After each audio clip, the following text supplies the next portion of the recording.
Welcome into the Bobby Carpenter Show with my man, Anthony Schlegel. It is a Tuesday. It's a bloody Tuesday. Schleg's coming off a bye week. Apologize for no show yesterday. We had some technical difficulties, did one, and you know what, Schleg's disappeared. Poof, David Copperfield, as you always say. So good, man. So many nuggets. It was. So many nuggets in there. And we had Lathan on. Lathan did a great job. So we'll try to reproduce the quality of show that we did for you yesterday, throw some more nuggets in there for you. We're going to have Bill Bender on today, which is tremendous because he's got an unbelievable scenario that, I mean, Schlegs, it's like a mind blow right there. You have no idea what exactly is going to happen should it get to this point. And this is what happens when you have like massive conferences. But coming off of a bye week, Schlegs, Buckeyes taking on Nebraska this week. Big noon kick. They're going to honor the 2014 national championship team. Urban's going to be in the house. A lot of the former players, guys who still aren't playing, will be there. So pretty exciting environment for everybody. Pretty big environment. Nebraska unranked, but 5-2 coming in as well. So a lot of juice that should be had for this game. I wish it had more juice because we thought Nebraska was on the come up, and then we saw the reality that Indiana is pretty damn good and beat the brakes off them at home 56-7. Indiana is a complete football team. I like where they're headed. It shows how you can do the portal culture. Coaching football still matters in today's college football. And again, the show yesterday, it was epic, but we'll just touch on it. We had a lot of teams that everybody thought was going to win that did not win. Alabama being one of them. Texas. I mean, what Kirby Smart did and what he talked about after that game, these guys came in, they wanted to eat. It was intent. Like, what was the intent? Eat. They're about that life. And they definitely took it to – and I love social media, not for the – some of the banter's fine, but I love the memes that go into our vanilla nut tap conversation. But some of the things that will roll up on your feed where it was like, I don't know what movie it was from, but like Texas and OU, like calling the Big 12, like we made a huge mistake. Like, can we come back? Stuff like that. It was funny. But that's why you have college football. That's why you love it. And then to your point, Bob, honoring the 2014 national championship team that lost to Vatech at home, shouldn't have lost. But through those, and Kirby mentioned this, like when you go through and you have a loss, you can get some guys' attention and clean some things up that could potentially not be addressed in the manner in which you would have should you have had a win. And I'm anxious to see, like, this game is big for me, and I'm anxious to see the corrections that were made going into a real test at Penn State on November 2nd. Yeah, we'll get into it a little bit more later. But, like, sometimes the wins, like the close wins, they're great because you can learn from them, but it's not as painful of a learning tool. And now in this 12-team playoff era, you can suffer the loss. It can still be painful. It can force you to peel back the layers. I mean, sometimes, Schlegs, I think in medicine they call it debris. You got to debris the wound a little bit. You got to go in and cut out some of the dead parts of skin, maybe even a little bit of the live parts to kind of get that thing healed up and get it going. And as opposed to just keep putting that salve on it, put a little tussin on it, wrap that thing up and keep rolling. And so I think that this forced the Ohio State Buckeyes to take a look in there, debris it a little bit, understand what's going on. Because as we look around college football, I mean, there was a lot of crap. We'll get into all that stuff with Bill Bender. But there was a number of teams that lost that you didn't think. Miami has continued to survive and advance. And there was something to that. I had someone tell me that they remind them of the 2002 Buckeye team. I'm like, well, if the 2002 Buckeye team didn't play defense and only played offense, then maybe. And if they somehow are reviewing things and, you got to get a little bit lucky sometimes. But Miami seems to have like a lot of luck in their back pocket. Like, they may have a rabbit's foot shoved up their rear, maybe swallowed a horseshoe. I don't know, but they seem to get it done and take care of that. But we're going to get into all these different games. But the reality is, like, I think now with the last of like the major unbeatens, yes, Indiana is unbeaten. We know that. BYU, Iowa State, Miami still unbeaten. But really, when you start talking about Ohio State, Georgia, Bama, Oregon, Texas, like these guys have all lost. And that's really kind of where it is in the Big Ten and SEC. I mean, Oregon's still undefeated, rather. They're still rolling out there, but they're still going to have to play somebody in the Big Ten championship again. And so the ability to just run the table without losing a game is going to be incredibly difficult, especially in the Big Ten and in the SEC. Penn State's still undefeated, but Penn State still has to play Ohio State. So they've still got a full day's work and a Big Ten championship game. And so as these teams kind of evolve through this process, you're looking around and trying to figure out, who are the best, who the best of the best are, Schlegs, Top Gun. Think your name's going to be on that trophy? Oh, there's 2 O's in Goose. So we'll see kind of where all this goes. And speaking of Top Gun, stick around because later in the show, we'll pull out some of the great images. AJ Hawk had a big bash, does a big fundraiser for the Buckeye Cruise and James Cancer Hospital. This year was, normally it's in the summer. This year was last weekend. Halloween theme. Decorations were phenomenal. Costumes were tremendous. Cousin Schlegel Eddie was looking really good. Maybe a little Maverick Top Gun action slide in there. So there was a lot of great stuff. So stay with us through that. But this Ohio State team, Schleg's like, curious to get your opinion. What the pass rush was probably the thing that they needed to work on the most. And a lot of people have talked about this, finding a way to get pressure on the quarterback. And we'll get into this a little bit later. But before we get to Bill Bender, I want to give you about a minute and a half to kind of lean in on the pass rush, not even pass rush, just the pressuring of the quarterback and how that ultimately looks and what you think the best methodology is going forward. Because after you watch that Georgia-Texas game, everybody saw that and you're like, wow, Quinn Ewers is spitting blood out the side of his mouth. They're bringing 3, they're bringing 4, they're bringing 5, they're bringing 6. It looks like 3, it's 5. It looks like 5, it's 3. Looks like 4, maybe it is 4 sometimes. They're sitting there like, where'd he go? Where'd who go? They're trying to figure out what's going on. And so the pressure element, with however that looks, impacting the quarterback, affecting that guy, how that plays in the big plays, and people getting comfortable then in that fourth quarter.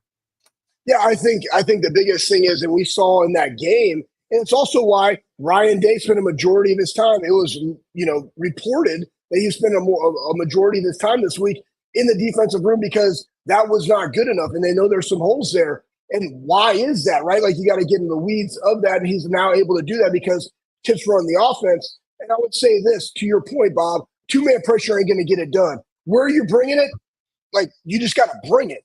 And sometimes you're not getting there with 4. You might have to add in somebody. The biggest thing is when we had great pass rushes, that's why our corners were outstanding because they had to get the ball out of there. Oregon did some things in this game going vertical that we hadn't seen all year. So, like, you know what? We're going to test that. They did. They made plays. And so that being said, Georgia had 7 sacks in this game. You can bring pressure with 4 in a variety of different things and also have a guy spying the quarterback that adds in. We call that dead dog. But he's going to pick it when he chooses. He does that. But now you added a rusher that doesn't need to be there necessarily in man coverage underneath. You can still play 2 over and man under. You can do certain these things or zone pressure blitzes, man match people in a zone. There's a lot of different things that you can do to apply pressure. The number one thing that you got to be able to do is just play fast and violent. And I think that's what people wanted to see. That's what people saw in Georgia. Does Ohio State have the same characteristics defensively? 100%. They can do those things. They got to figure out how they do it. I will say this, lining up in wide nines and being able to pressure the quarterback with now linebackers have to be able to come up and make an open field tackle at the line of scrimmage ain't going to get it done. You got to know what kind of men that you have on your line. You got to be able to rotate some of those guys, and you got to be able to, number one, affect the quarterback, and that's the mission of all defenses across college football. Absolutely. We used to have it. You'd have a little every day, every week. It was that guy. Well, we have that picture in our locker, Schlegs, and it would say, affect this guy. And it would be the quarterback of the week, the soup du jour, the quarterback du jour, if you will, and figuring out who that guy is, how you're going to impact him. And that was what the entire stopping the run and affecting the quarterback was what the game plan was built around. And I had a great conversation with Adam Rittenberg talking about that and maybe some of the elements of how that can happen and why the fourth quarter for Ohio State, both offensively and defensively, but focusing on the defensive side, hasn't maybe been what people have wanted it to be over the last couple of years. So we'll get into all of that stuff coming up. Before we get out of here, we got Bill Bender coming up next. I want to remind everybody, X-Sport mouth guards. Attention, adults, parents, protect what matters most with X-Sport mouth guards, trusted by professional athletes, designed by NHL team dentists. They're the ones that would know. X-Sport guards are scientifically tested and proven to absorb high-impact hits, protecting both your mouth and your brain. X-Sport guards feature 3 layers of advanced protection, a patented carbon fiber. They 3D print that son of a gun right into your grill. It's going to feel like a glove for better protection, better performance, max comfort, clear communication. It's all right there. Focus on the game, not on your gear. Don't take chances with your safety. xsportguards.com/Bobby. You save 15% on this fine piece of equipment. Football, hockey, lacrosse, basketball, all your sports. Volleyball, I don't care what it is, softball, get that thing in there, protect what matters most. Bill Bender of the Sporting News coming up next.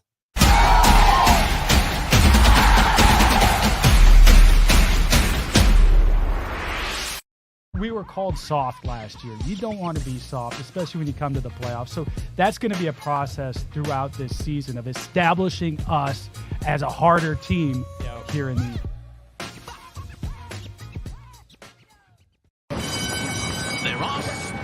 Kentucky Derby. As Authentic takes them around the far turn, 'tis the Laws making his move now, and they're into the stretch. These two stride for stride. Authentic, 'tis the Law. Here's the wire. Authentic has won the Kentucky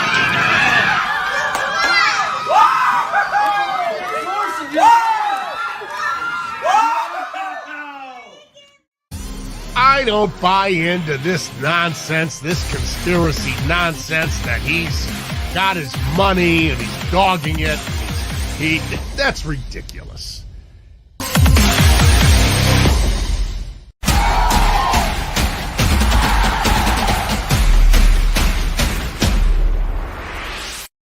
Welcome back into the show. And now on Tuesdays are for Bill Bender of the Sporting News. Make sure you give him a follow on X at Bill Bender 92. His favorite player, Reggie White, growing up. And Bill's got this unbelievable, well, it's unbelievable, really more of a terrible situation that could happen in the Big Ten that we're going to break down and get to in a little bit, because in these massive conferences now, Bill, I don't know what the tiebreakers look like at the end of it. I think they're just putting a Plinko board up there and seeing how it falls. That may be the best thing that they have going. But, college football, as we always say, it never fails to deliver big games all throughout the day. And it was kind of nice not having Ohio State play, because then I didn't have to nervous watch any game. I could just sit back, consume what I wanted, let the day take me where I wanted. And there were great games in every window, from starting at noon, 3:30, and then to the evening. What was the game to you that kind of drew you in the most? Well, in that early window, it was Indiana, to be honest with you.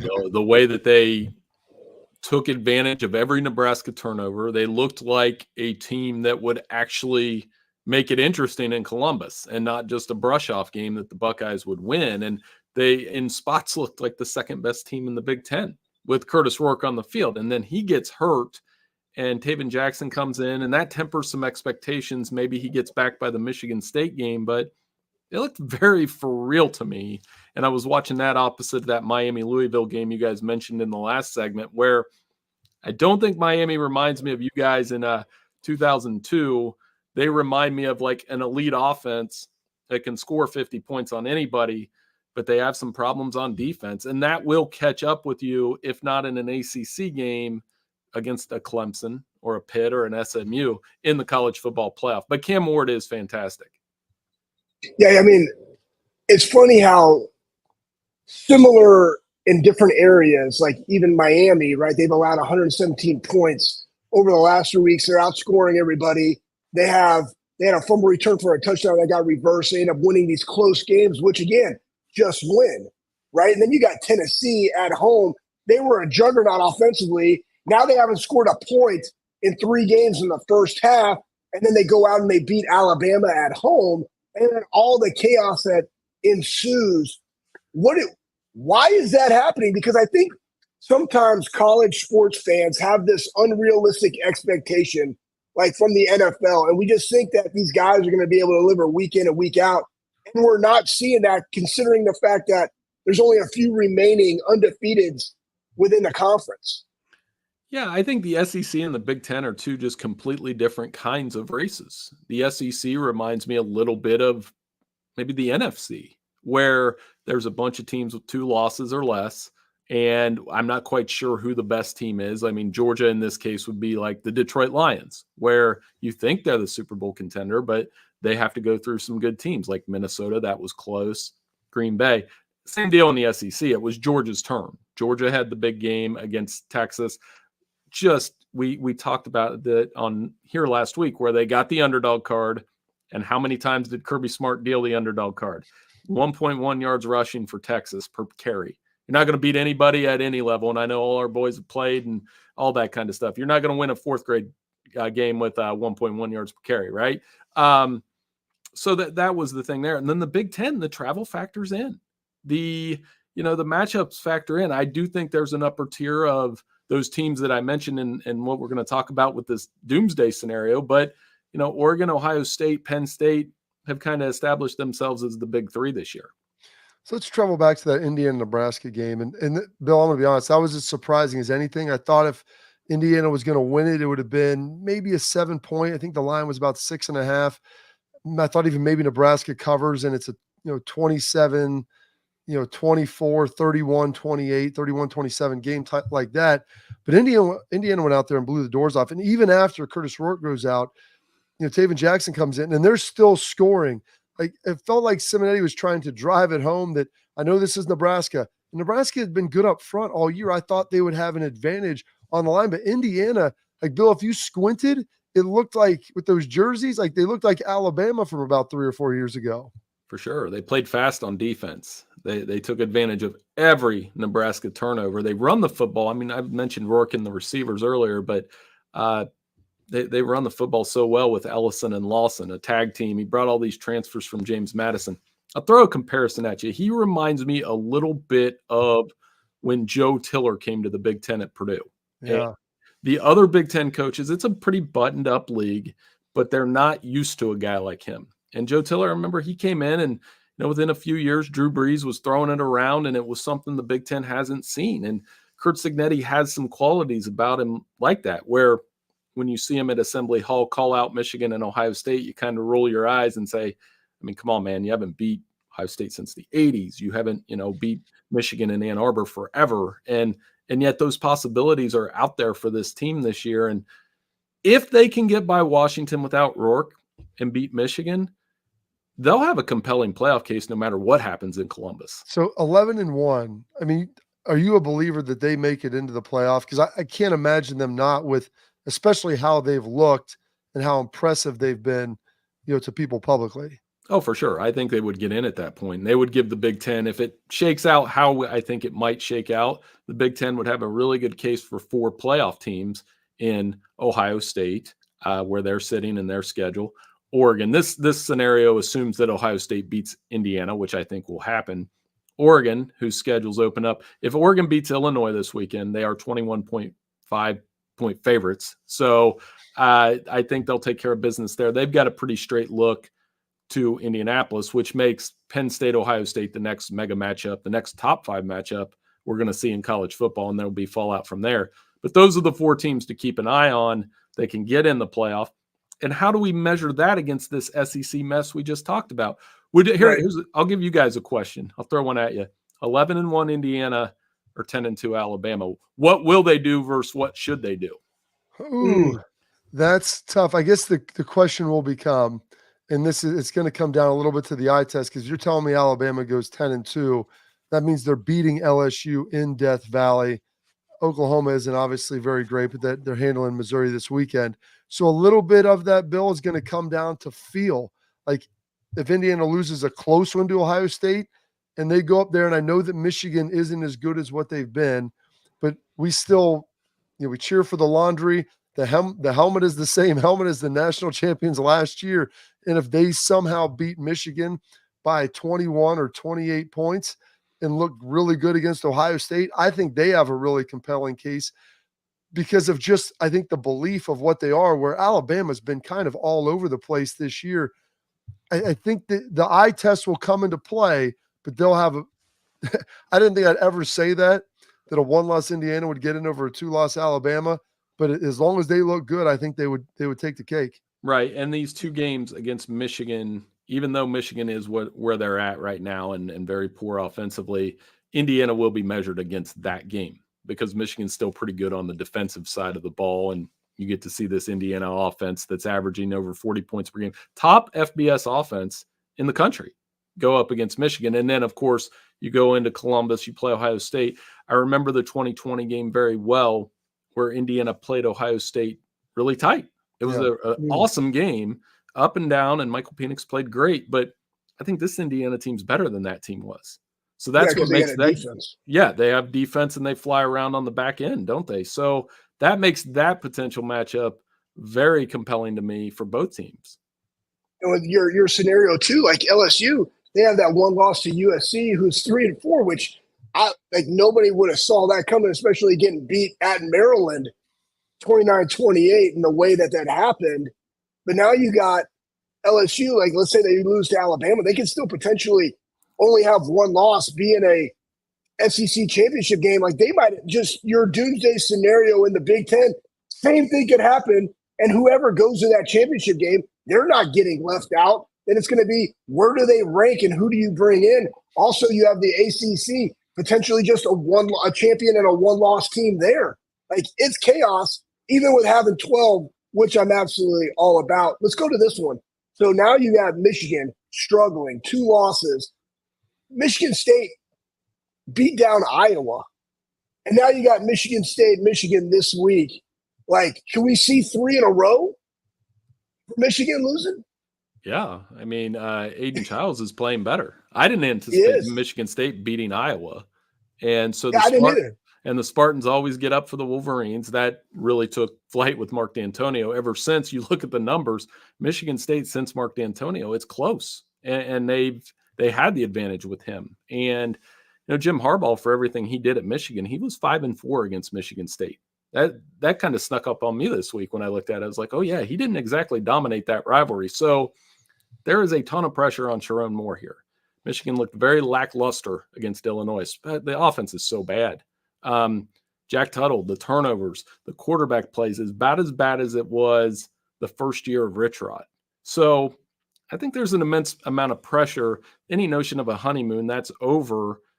This is the game where it could really turn on Sharon Moore if Michigan State wins, because then you're looking at 4-4 with Oregon, Indiana, Ohio State, Northwestern. That's not a winning season. They're not going to be favored against Oregon, Indiana, or Ohio State. So they could easily finish 5-7. The quarterback question is just shocking to me how bad the quarterback position has been for the Wolverines this year. I was talking to Jim Nagy about that, who's the director of the Senior Bowl last week, and he kind of joked, and this was even before the game, that they're like, well, the quarterback situation, at these schools, some of them, they don't have a great one. He goes, how many of those teams do you think would have rather had Curtis Rourke? And how many of those other schools do you think Curtis Rourke would have went to before he got to Indiana on his list? Yeah, I mean, Curtis Rourke at Michigan right now with the defense they have, I still don't think they have enough talent at receiver, but he would make them better. They would probably have beat Washington and beat Illinois and be, maybe 6-1 at this point. I don't know that they beat Texas. That's this game of portal roulette. Some teams hit, some teams don't, and some are right in the middle. Michigan didn't even go after it at all. Yeah. Well, all right, we're going to take a quick break, get a couple more games, and then Bill has an unbelievable doomsday scenario in the Big Ten. I don't know how it works out. And it's funny because a scenario kind of similar to that, I believe, broke out in 2015. When people cheer for chaos, sometimes the chaos comes back and bites you. We'll talk about that here next on the Bobby Carpenter Show.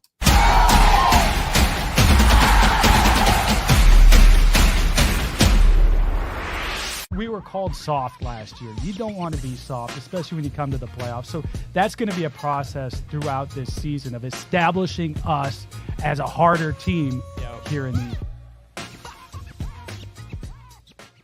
I'm Garage Beer, and this is Bobby Carpenter. Garage Beer. Beer flavored beer. Beef with an F? Okay, my bad. It's crisp and cool, and it doesn't taste like. I'm Bobby Carpenter. I drink in garages because my wife says I don't belong inside.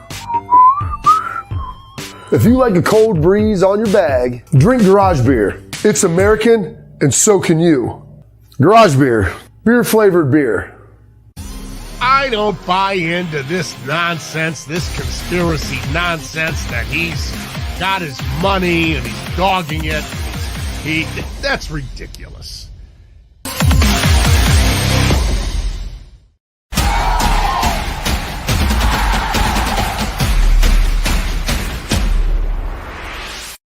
Welcome back in the show. Still here with Bill Bender of The Sporting News. Give him a follow on X at BillBender92. Always putting great stuff out there. We're going to get to his doomsday scenario here in a moment. But one team that we've kind of neglected, Bill, and it's amazing when you lose early, and especially when you don't look great in that loss, that we kind of cast you aside, especially if like they've got you right there on the edge and want to just push you over the top. And we love to see a dynasty fall. We love to see a dynasty rise. But Clemson, since the loss to Georgia, has looked much better on offense. Their defense has always been pretty good. 𝗟𝗓𝗩𝗘 looks more competent. They're running the football with Maffa better. Like this team, now maybe they're playing some ACC competition, but it seems like this is a team, despite that one early loss, that has a defense that could challenge Miami. And if Miami's defense is playing how they are, that Clemson might be able to put up 30 to 40 on them. 40 points every week since the Georgia game, at least 40 points. And 𝗟𝗓𝗩𝗘 has been fantastic. You know, he's found a rhythm with Garrett Riley. They run the ball, like you said. Their offense looks, at least on some level, like some of the old Clemson offenses. I don't know if there's enough talent at receiver. Like, we're not talking about like Hunter Renfrow and T. Higgins, but they are very good on that side of the ball. And the other thing, you might look at their scores and say, well, they're giving up a bunch of points. Well, a lot of those points against Clemson are coming in the fourth quarter when the game's already long been decided. So he's playing twos, and maybe their twos need a little work, but this is a very dangerous team with a very favorable schedule down the stretch. They don't play Miami in the regular season. The best case scenario for the ACC is Miami wins out, Clemson wins out, both teams play in the ACC championship. They might have a chance at 2 bids. Well, if they both win out, SMU goes undefeated too. So I'm curious, since those teams don't play, I'm curious to see how that'll all shake, because SMU has the lone loss to BYU, which honestly looks pretty darn good right now, and they'll probably be ranked decently at that point as well. And I'm with you, Bill. Like, that's why you got to watch these games. And I've been watching the Clemson games the first half, third quarter, and I click them off, because after that, everything is kind of inconsequential.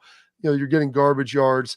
They're putting up some points, but they're really dominating and starting fast. All right, now we've got this tweet that you put out here, the doomsday scenario for the Big Ten. And before we get to that, 2015, Bill, the year that Michigan State went to the CFP and Ohio State team didn't make it there, was the year that Ohio State lost to Michigan State. Not the biggest deal. They beat Michigan. And Michigan had Michigan State teed up and ready to beat them. And then we all laughed when they fumbled the punt and it's squirting around. They go down and score. Well, that made that, that eliminated a 3-way tie. Michigan State had the tiebreaker. They ended up going, as opposed to Ohio State, in a 3-way tie scenario between the three. And so this is another kind of doomsday-ish scenario for the Big Ten, assuming these teams take care of business. And then you kind of outline their biggest remaining game of how that ultimately looks to get, 5 teams, I believe, to 11-1? 5 teams at 11-1, 5 teams at 8-1. I'm distracted by that terrible avatar on my Twitter page, but we don't worry about that. I think so. I started to sketch out what would happen if we actually had this scenario where it really hinges on Illinois beating Oregon this weekend, which nobody thinks going to happen, but who knows with Brett Bielema? What if it does? Then you get to the end of the year, if all of these results happen, you'd have 5 teams at 11-1 and 8-1. This is a byproduct of not having divisions. If this happens, I think Ohio State's good, because the first tiebreaker is, how do these 5 teams do in head-to-head? Ohio State would be 2-1 in that instance. There would be 3 1-1 teams, and Indiana would be 0-1. The tiebreaker, I was just working on it before I came on. I have no idea if it would be Ohio State versus Oregon, Penn State, or Illinois in the Big Ten championship game. I think it might be Illinois because then you have to go through common opponents. Yeah, Bill, we're This talking is crazy. we're talking like if you go read through it, like all of these conferences after like the third one, you're like, this is so arbitrary, and it depends on strength of your opponent's record, which I mean, you can't control who they're playing in the conference and how that works. And then, Bill, I think like the fifth or sixth tiebreaker, I believe in the Big Ten is some sort of like Star Trek or like Sport Track. There's some sort of rating system that I had never heard of that they're going to use to see who has the stronger, essentially scheduling or whatever it may be. Right. And there's so many metrics that you go. I think the SEC actually has a coin toss once they get through so many. And obviously that spawns all the Friday Night Lights references from the truck stop where make sure you have your lucky penny. But this is going to happen in every conference, by the way. We just talked about the Big 12 and the ACC. What if we have like a four-way tie where SMU and Pitt are involved? What about the Big 12 where BYU and Iowa State don't play? Kansas State has the one loss. Colorado could somehow finish 10-2. You have a mess there. The SEC already has 9 teams with 2 losses or more total. And then if you want to win some money, go outside and tell somebody, hey, the only 2 SEC unbeatens in conference play are LSU and Texas A&M, and they play this weekend. So there's plenty more chaos to come. You mentioned it. I'm not a fan of too much. I like a little bit of order in the standings and a little bit of have a team that might have an untouchable feel to them. But we don't have that this year. Well, those games that you just mentioned going down this weekend, like one that's kind of surprising. I think Fick has a little bit of momentum. And again, I'm not saying like Northwestern is all this stuff, but defensively they're playing a little bit better, right? Offensively, they are what they are, but they're at home. You got Penn State coming in off of a bye week, and then you got this Illinois-Oregon matchup in Oregon. Who do you expect that most likelihood to have that upset in these games? Wisconsin will probably keep it closer than Illinois will on the road. Oregon's pretty solid. They were able to come across the country, beat Purdue. They're relying on the running game. Dylan Gabriel doesn't make a lot of mistakes, and I think they'll get after Illinois a little bit in that one. Opportunity for a signature game here for Wisconsin and Fick, like you mentioned. They're running the ball a little bit better. They're getting more out of the quarterback. Camp Randall at night, you guys know the story there.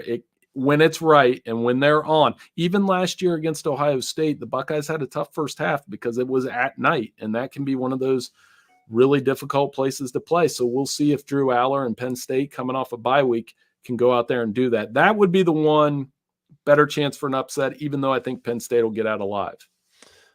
Looking at USC, and it's a team that I think everybody thought we'd be talking more about, especially after they beat LSU. And I mean, no one's probably more upset than Brian Kelly because they've got an anchor hanging around their neck with a loss to a team that should be good. I think we believe is talented, but they're 3-4. Wow. And Bill, I mean, they haven't lost to Oregon, Penn State, and Ohio State. I mean, they're losing to Minnesota and Maryland. And this is not a great Maryland team, mind you. This isn't one with, Tualea Tagovailoa that can sling the ball over the place. It seemed they always had trouble against Utah, and now they've kind of run into a conference of Utahs. And we talked about this prior, but I mean, if they go 7-5, I think that's almost a win at this point, given the rest of their schedule and how they've played. I know that, recruiting is an issue. They got D'Anton Lynn coming in as their coordinator, and they've looked better, but now it seems like this offense maybe isn't scoring, and they just seem to kind of be getting out tough. At what point would you be concerned if you're a Trojan faithful? I think the Big Ten needs to make a T-shirt that says "a conference full of Utahs." You could trademark that right now, Bobby. That was awesome. Because you're right. They've really had a hard time with the transition in styles. I could make the argument that if USC was still in the old Pac-12, they'd probably be 6-1 or 5-2 right now. But these close losses to Minnesota, they should have beat Michigan, could have beat Maryland, and had Penn State down by 2 touchdowns. After the first half. So it's not like they can't play with the Big Ten schools, but I think that style is starting to wear on them, and they have to be able to win these games. So I think they have to re-recruit their offensive and defensive lines and look at the style part of this, because that can still be an advantage to play at USC in the Coliseum with good quarterback play. I don't think Lincoln Riley is going to get fired, but they're definitely going to have to make the adjustment. One school that did that, BYU did that in the Big 12. Really struggled. Look at them now. They've kind of got back to doing what they do, and it's working this season for them. All right, so all of college football landscape, you got a really cool, interesting game. And I actually had this conversation last night at junior high football. Okay, not necessarily talking about the game, but just talking about the triple option. And you have number 12 going to number 24 Navy. Okay, what do you think is going to happen in this? Because my point was this: like, why doesn't a school in every major conference kind of run this? Because you got access to the best athletes. There's a lot of high schools that run the triple option. These guys who developed, Army and Navy, sitting there undefeated. Okay, now you got Notre Dame coming in. Can Navy beat Notre Dame at home? How about Blake Horvath, Central Ohio kid, doing a wonderful job running that triple option at Navy, because it's versatile in the fact that he's thrown touchdown passes too. It's not just running. He's been very efficient throwing the football. And yeah, I mean, as somebody who grew up in Central Ohio, I know there's plenty of teams that run that. They're quick football games. So the key for Navy, they've beat Notre Dame a few times in the last 10 meetings, but early, right? Like, Notre Dame's going to have to knock them out early, get ahead 10 to 14 points and go from there. And I'm not necessarily sure they're built to do that. Then you put it in New York at MetLife Stadium. You add another layer to this. This is Navy's best shot to do it. I do think Notre Dame wins the football game, but as you get into the third and fourth quarter, and the key for Army and Navy has been those quarterbacks have been masterful at running it. I think Army's a little bit better than Navy right now, but who am I to say that? They might get to figure that out in the American Athletic Conference Championship. It's pretty wild because if you think about it too, Bill, like if you go watch a Notre Dame game, I mean, they're running a lot of single wing, like option principles with Lincoln Riley from the gun. This isn't a Notre Dame team that presses the ball down the field. They've been trying to run it 35 to 40 times and just throw some quick games. So this game might be over in like 3 hours and 15 minutes, 3 hours. They'll be jamming those commercials in the second half. Yeah, and Riley Leonard, like you said, he's like one of those high school quarterbacks we all used to face where he was it. He's the guy running it. He's the guy throwing it. He's the one that Navy has to really stop and try to get a few turnovers. I can't wait to watch that game. I love it when the academy teams are playing well, and we're having that this year. I mean, if we could somehow get an academy team, whether it's Army or Navy, into the playoff, that would be tremendous. They'd be playing essentially an exhibition at that point, the week after all the stuff is announced, which Schlegel can attest. How many Commanders and Chiefs trophies did you win, Schlegel? I won both freshman and sophomore year. I contend this, Bill, that winning the Commander-in-Chief trophy, if both of those teams are one loss or undefeated, would be more impactful for those gentlemen on the team than ever winning a playoff game, because people talked about them resting their starters should one of them already be in. Yeah, they care about that more than anything. They'll be very upfront, and Schlegel knows that. That is the number one priority with those three schools, and I love everything about it.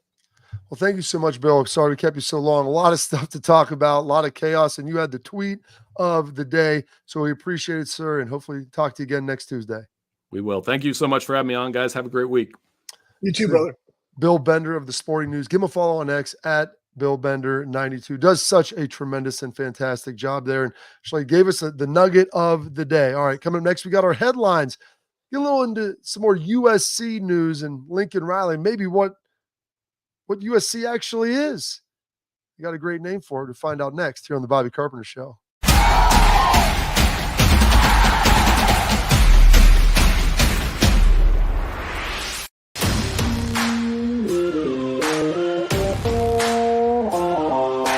Hey, what's up, everybody? This is Bobby Carpenter. I want to give a huge thank you and a shout out to Affinity Whole Health, the leaders in the testosterone replacement industry. I've been on a testosterone replacement program for a few years right now, and I've got to tell you, it's been an absolute game changer. Affinity Whole Health has allowed me to be the best version of myself, both mentally and physically. I loved how easy it was to get started. I booked my free consultation, met with my prescriber, checked my numbers, and Affinity Whole Health designed a program that was customized to fit my needs. So I'm telling you guys, if you have low energy, you want to get rid of that spare tire around the waist or take it to the next level in the bedroom, Affinity Whole Health is the place to get started. So don't wait any longer. 5 minutes of your time, book your free consultation. You're going to love the way you feel.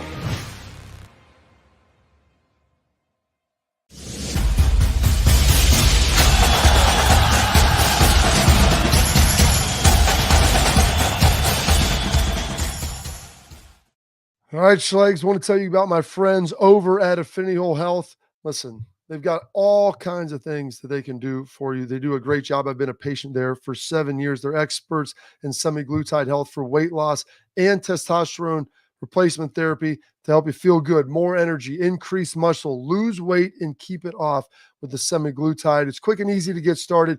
It's 2-day delivery. So what you do, folks, go to affinityWholeHealth.com. You register for your free consultation. You go in there, they do a full workup on you. They figure out what you need, figure out your goals, what you want to accomplish. They deliver right to your door. No need to go in office for treatments. They're local. They're right to your doorstep. It's easy for you. Go check them out. Like I said, I've been a patient there for 7 years, maybe 8 now. I'll have to go back and count. It's been so long, but it's easy. It's affinityWholeHealth.com. Check them out. Tell them I sent you and get started for today. And don't wait till 2025. Start the new year on a roll. All right, Schlegs, we got our headlines. And, you know, USC is playing a whole conference full of Utahs. Maybe not a whole conference. Ohio State can kind of high fly a little bit, but they want to run the ball. Michigan wants to run the ball. Iowa wants to run the ball. Minnesota wants to run. Everybody in the Big Ten, they may throw it some, but they really want to run the football and be tough and physical up front. USC came in here and thought they were going to maybe dominate, high fly, throw the football around, you know, Schlegs, dance around, fool you with trickery, and score a lot of points and touchdowns. Quit knocking your light down over there. Let's get it together. But really, let's throw that up there, Pat. What USC has really become, I mean, they're Beach Purdue. I mean, I can't take credit for this. I wish I could. But they're 3-4. They're losing to Maryland. They're losing to Minnesota and getting big boyed on the goal line. They lost to Michigan. No shame in that. This isn't a great Michigan team. And Michigan just basically said, we're going to run it until you don't want to tackle us anymore. And that's kind of where they've landed. Bumpy, to say the least. And then everybody's talking about like Lincoln Riley, and he has like a $60 to $80 million buyout. Somebody's going to have to catch that check. But how they go about doing things offensively and defensively are going to have to change when you are in a conference like the Big Ten. Texas saw it against Georgia. I think they can make the adjustment because of the talent that they have. But when your talent is predominantly in your skill positions, hard to win the line of scrimmage, hard to be physical up front when you're facing the kind of teams in the Big Ten that are winning the way that they're winning. And that's through running the football. We see Indiana, they're able to throw it, but they just had 200 plus yards on the ground this last week. They're running it very, very effectively. That's what you have to be able to do to be effective in this conference. You have to be able to stop the run. Well, run the ball, stop the run, effective quarterback strikes. And Lincoln Riley, big brain. He wears a visor because he's a big brain visor guy. He needs to make sure he has plenty of room for that thing to grow up top. All right, and we'll flip to this as you brought up Indiana. The new world, Schlegs. This is what we're living in college football now in 2024. The new age, the new world, something I didn't think I'd ever see happen. To where Indiana, you start looking at them at the standings, where they're at, where some of the other teams are at, right around them. And we can toss this up here, Pat, where Indiana's ranked ahead of Alabama. I don't know if I'm surprised that the sun has come up right now, Schlegs, but holy smokes, that is something that is incredibly rare. And Indiana's got, if they, we'll see if Taven can keep playing the way that Curtis Rourke did, but if they can get good quarterback play, I think they can finish as a 1, possibly 2-loss team, and that would be great. All right, we don't have much time left because we want to get to some tailgate talk. Brought to you by our friends over at Real Truck. Talking about getting after the quarterback, Schlegs. It's been the talk of message boards everywhere, our comments section. We're going to talk about that next here on the Bobby Carpenter Show.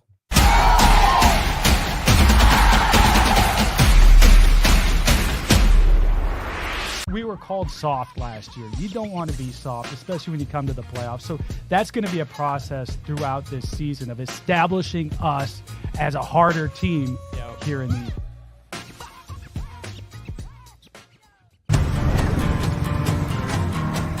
Building a home for the people who are worth it. Stepping out, throwing in a line, and dropping the tailgate for a picnic. and finding far-off campsites with the people you're closest to. Upgrade your truck, Jeep, or Bronco with over 1 million parts and accessories and bring your truck to life. Real Truck. I don't buy into this nonsense, this conspiracy nonsense that he's got his money and he's dogging it. That's ridiculous.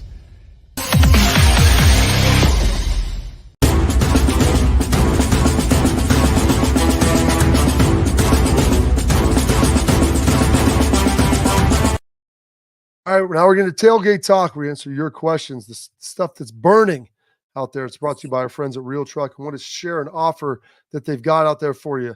You go to realtruck.com. You're going to be able to outfit your Jeep, your truck, your Bronco, make it sweet, interior features, exterior features. It's going to be absolutely tremendous. And Real Truck's going to throw in a gift for you this holiday season. You purchase $100 or more, you're going to get a free Real Truck hat. Use promo code Bobby at checkout. You do that, you get some sweet gear from Real Truck. We got some shirts, we got some hats, and our trucks and my Jeep all outfitted with tons of Real Truck gear. So go check them out. That's realtruck.com. $100 or more.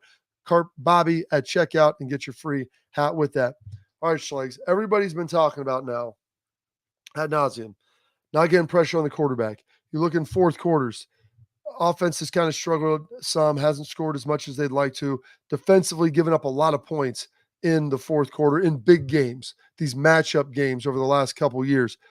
Not getting pressure on the quarterback. We saw that Georgia-Texas game and how that looked far different than Oregon-Ohio State. Kind of your thoughts on mixing up that pressure and what it ultimately can do. Yeah, my thoughts are this, like something that has to be addressed. Now, I will say, remember last year we only had 23 sacks. This year we have 17. We're only 6 away from that production. We're top 25 in sacks this year. We're not far off. No, and so you got, what do you got? You got 6 games remaining to go make an adjustment. And that's, again, I go back and not every team is perfect. They're going to have things that they struggle with. The thing that coming into the season that everybody was most concerned about was the offensive line. I thought the offensive line has done a really good job this year. We're going to see how that looks, having lost Josh, a.k.a. Jimmy, at the left tackle position, and where do we go from there? Looking at the guard position. But that being said, we have to be able to affect the quarterback. How can you do that? Well, you could add in a blitzer from a linebacker spot that spies the quarterback. You could bring zone pressure, which we ran a lot of, Bobby, back when we played. I mean, predominantly we ran a nickel package our senior year, and we blitzed a ton and played man within a zone, fire zone pressure, 3 under 3 deep a lot.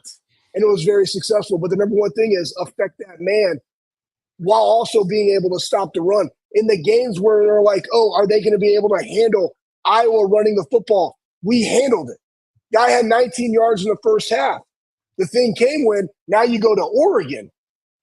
And were they able to run it? Yeah, not necessarily effectively as they always have, but they were able to do so with some quick hitters. But it was when we just sat back and played zone against an elite quarterback, even though you drop 9 sometimes, he was able to find the void because he had nobody in his face. And that's how you got to affect him to make a quick decision, and it helps your back end when you do so. So he's comfortable. I got a little nugget for you, Schlegs. Jim Knowles last year. Jim Knowles' last year at Oklahoma State. They had over 50 sacks. I think it was 53. I started adding them up. I mean, they were well over 45. It was into the low 50s. And so he's brought pressure. He used to run, his little Jack Okie package. And so one of the things, like, they've run a lot of 4 down, as everybody can see. Not a lot of second level pressure, but not a lot of twists and stunts up front. You can start by running some twists and stunts up front. Maybe you can they run even where it's 4 down. You go some odd where you go 3 down. Stand a defensive end up. Maybe you can bring an extra linebacker. And these packages aren't all that complicated. You only need a couple blitzes out of each one from either side. Marry some coverage to them with the back. And what that does, Schlegs, I'll compare it to this because your son's a baseball guy. In the fourth quarter, when they've seen all your coverages and they're not really under pressure, it's like going through that pitcher the second and then the third time to where you feel good about everything. You kind of see it no matter what they're doing on the back end. You feel good about it. You haven't been hit and you've been able to identify it. And now you feel like you can maybe attack it a little more, hang on, hold on to the ball, and push it down the field because you're not getting that heat. So I think going to a little bit of odd, maybe changing up personnel a little bit. You got Caleb Downs, who's a heck of a blitzer that you can bring in there too. And by doing that, you may give up a play here and there. But it's like you don't, and I think Jim Knowles, I think they were burned a little bit from that Peach Bowl Schlegs where like you're bringing pressure and then all of a sudden, you get the home run over the top. You don't have to do it when you're up by 10. And you can have your guys play off, but pressure, just varying what you do, not just the coverages in the back end, which they do a great job of, but varying those looks up front to confuse the offensive linemen. You have versatile pieces, get them walking back and forth, and I think that will be great. All right. Got a little Halloween action for you next. Take a look at what Schlegs, myself, maybe even AJ, will break it down here next.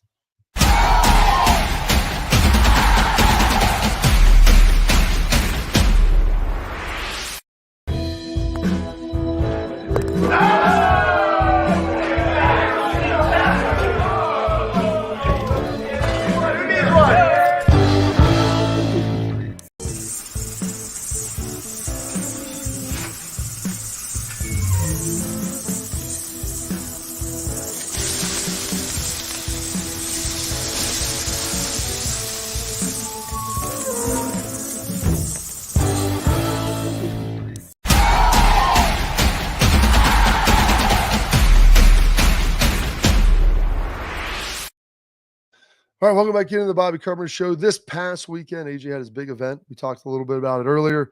Usually does it in the summer. Promotes his foundation over at the James Hospital on OSU and James Cancer Center, and then also through the Buckeye Cruise. And so, Lisa and Chris do a fantastic job of putting together this unbelievable event. Raised a ton of money, and since it was Halloween this year, you know what? Got some great costumes, and so we'll throw some of the great stuff up there. Schlegs of all the beautiful things that are involved. Okay, we got my guy, AJ Beetlejuice on the far right. His brother, as we look at it to the right, he was Maverick, the newer one. I'm more old school Maverick, yes, with the dyed hair. My man, Doug Dadish, looking like Benedict Arnold from back in the day. George Washington. We'll go with that because that's a way better look. And then cousin Eddie Schlegel sitting there on the left side. That's all your original gear too, Schlegs. I mean, you're looking solid. Yeah, AJ said, like, just be yourself. So I was like, okay, yeah, I got this. I got the braided horse belt on. I got my Rocky SV2 boots on, which, like, those are, if the shitter was full at the farm, that's what I would be wearing there. So why not just go as yourself, a.k.a. Cousin Eddie from National Absolutely. Anthem. It was a good time. My lovely wife, Courtney, went as Charlie. Like I said, we went from the old school, the 86. Tried to get her to go as Penny Benjamin Schleich. She wasn't having it. She said she didn't have any distinguishing characteristics. But there's our guy, Mike Nugent, too. Didn't make the first picture, but I mean, I was kind of worried about him because he was full in character as Joker, and I wanted to make sure he was waking up that next day. But an awesome time, fun time. We'll have our guy AJ on tomorrow, talk a little bit more about that. And there's the lovely Courtney Carpenter sitting there in the middle, a.k.a. call sign Schlegs. Charlie, that's it for today's show. Stay locked on. We got a big show tomorrow with our guy AJ and talk a little real truck as well as we get you ready for Nebraska. See you live at 12:30 tomorrow.